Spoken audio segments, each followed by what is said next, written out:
बोलो। हेलो दोस्तों, नमस्कार। कैसे हो आप सब। आज हम ये सीधी 100 का इंजन बना रहे हैं और इसे पूरी गाड़ी कंप्लीट रिस्टोरेशन करेंगे। अभी आप देख रहे हैं किस हालत में कंडीशन है और आगे जाके आपको बताएंगे कि गाड़ी कैसे कंप्लीट हो रही है।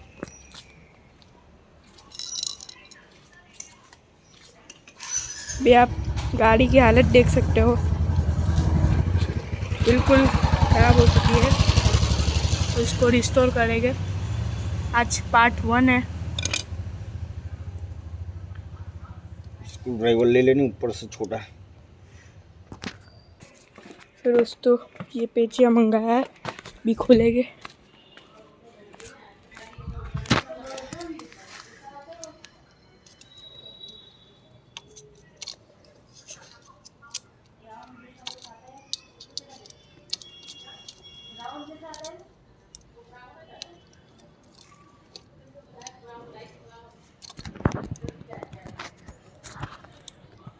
चलो स्टॉप कर जाते।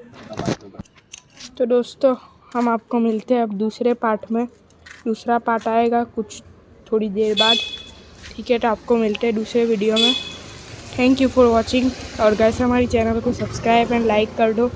हम पूरा रिस्टोरिंग का वीडियो डालेंगे। ओके, मैं मिलता हूँ आपको नेक्स्ट वीडियो में। Thank you for watching.